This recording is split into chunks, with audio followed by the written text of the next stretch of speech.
बिस्मिल्लाहिर्रहमानिर्रहीम। अस्सलाम वालेकुम दोस्तों, लाल आयर्स ऑनलाइन में वसीम राजपूत हाजिर खिदमत है। दोस्तों, आज का जो टॉपिक है वो लाहौर सियालकोट मोटरवे खतून के साथ जो ज़्यादती केस उसका दहशतगर्दी कोर्ट लाहौर ने फैसला सुना दिया है। उसमें मुलज़म आबद मल्ली और शफकत अली को सज़ाए मौत दे दी का हुक्म दिया है, उम्र कैद का भी हुक्म दिया है और उसके साथ 50-50 हज़ार जुर्माने का भी हुक्म दिया है और उसमें उसके साथ उनकी जो प्रॉपर्टी है, उनकी जायदादें ज़ब्त करने का भी हुक्म ऑनरेबल कोर्ट ने दिया है। ये दोस्तों तो बताता चला जाऊं कि अदालत ने 18 मार्च को दलाइल मुकम्मल होने के बाद फैसला को महफूज कर लिया था और आज 20/3/2021 को कैंप जेल में जाकर ऑनरेबल कोर्ट एटीसी कोर्ट के जो जज अरशद हुसैन पुट्टा साहब हैं, उन्होंने फैसला एटीसी कोर्ट के जज अरशद हुसैन पुट्टा साहब ने कैंप जेल में जाकर मुलजमान की मौजूदगी में फ़ैसला सुनाया और उसमें उनको सज़ाए मौत और उम्र कैद और 50-50 हज़ार जुर्माना और उनकी जायदाद कुर्की का हुक्म सादर फरमाया।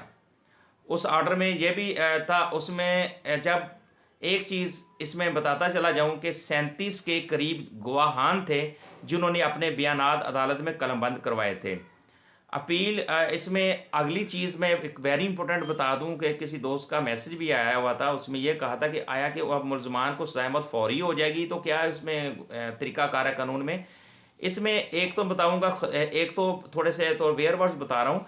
एक तो अफसोस वाली बात तो यह है कि एक खतून के साथ ज़्यादती, वो भी उसके बच्चों के सामने, उनके साथ इज्तिमाई ज़्यादती का उस औरत को निशाना बनाया गया। आया कि उसके बाद अगली चीज़ आ जाती है अदालत ने गवाहान के कलम बयानात और दलाइल वगैरह मुकम्मल होने के बाद, फैसला महफूज करने के बाद कैंप जेल में फ़ैसला सुना दिया। इसमें एक चीज़ है कि हमारे माशरे के ऊपर क्या असरात पड़ेंगे। पॉजिटिव असरात होंगे। अगर एक मुलज़म को उसकी सज़ा मिली, लोगों के अंदर एक ये होगा कि वाकई इंसाफ हुआ है, इंसाफ का चर्चा हुआ है, बोलबाला हुआ है और अदालतें इंसाफ देती हैं, इंसाफ करती हैं। मोस्टली लोगों के ज़हन में ये आता है कि अदालतों में इंसाफ नहीं है जी, कुछ भी नहीं, उन्होंने ज़्यादती की, कुछ भी नहीं होगा। जब ये इस तरह का ऑफेंस हुआ था तो लोगों ने कहा कुछ भी नहीं होना, बंदे बाहर आ जाएंगे, बातें ख़त्म हो जाएंगी। लेकिन आज कन्फर्म हो गया कि अदालतें इंसाफ देती हैं। मेरे भाई जिनके ज़हन में ये है कि अदालतें इंसाफ नहीं देती, वो गलत, ये ऐसा मत सोचें। अदालतें इंसाफ देती हैं, इसमें आप नेगेटिव ना सोचा करें, हमेशा पॉजिटिव सोचा करें। गुजरपुरा पुलिस ने 9 सितंबर 2020 को दौरान डकैती ज़्यादती मुकदमा दर्ज किया था और आज उसका फैसला हो गया। अब दुनिया ने देख लिया कि उन्होंने इस तरह का ऑफेंस किया, जुर्म किया, क्राइम किया, उनको उनकी सज़ा मिल गई। अब अगली चीज़ एक में कानूनी तौर पर सवाल ये था कि आया कि उसके बाद क्या होगा प्रोसीजर। इसके बाद ये होगा मेरे भाई के केस हाई कोर्ट के पास जाएगा, अपील करेंगे मुलजमान। अपील में अगर हाई कोर्ट उनकी अपील खारिज कर देती है, फिर उनकी अपील चली जाएगी सुप्रीम कोर्ट में। सुप्रीम कोर्ट अगर उनकी अपील खारिज कर देती है, फिर वो चले जाएंगे सदर पाकिस्तान के पास, सदर ममलिकत पाकिस्तान के पास। अगर वो भी उनकी अपील खारिज कर देते हैं, फिर उनको सजाए मौत होगी, उनको फांसी के तख्ते पर लटका दिया जाएगा।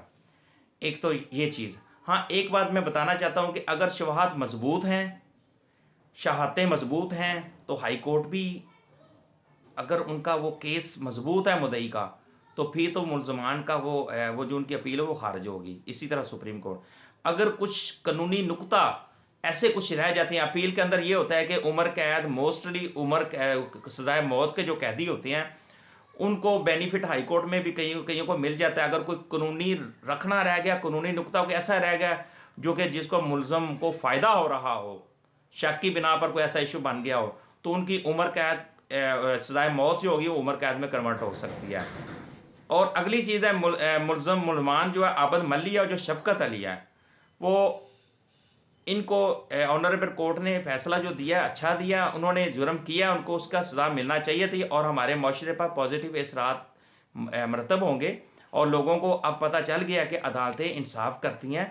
ये जो लोगों के अंदर एक छोटा बातें आती हैं कि अदालतें नाइंसाफ़ी कभी भी नहीं करती। अदालतें जब भी फैसला करती हैं शहादत को देखती हैं, ठोस दलाइल जो होते दिए जाते हैं उनको देखती हैं, शहादतों के मुताबिक फ़ैसले होते हैं। अगर शहादतें कमज़ोर होंगी, बातें शक पे चली जाएँगी तो फिर वो फ़ायदा मुल्ज़मान को होता है और मुल्ज़मान उसमें क्या होता है कि मुल्ज़मान बरी हो जाते हैं। तो ये प्रोसीजर था, लेकिन ऑनरेबल कोर्ट ने दहशतगर्दी कोर्ट के जज जो हैं अरशद हुसैन भुट्टा साहब ने कैंप जेल में फ़ैसला सुनाया और बड़ा खूबसूरत फ़ैसला सुनाया और इसका मैंने ये आगे प्रोसीजर भी बता दिया। कुछ दोस्तों के सवाल थे, उनके इसी लेक्चर के अंदर ही मैंने जवाब भी दे दिया। मुझे अपनी दुआओं में याद रखिएगा। सलामत रहें, खुश रहें। अस्सलाम वालेकुम।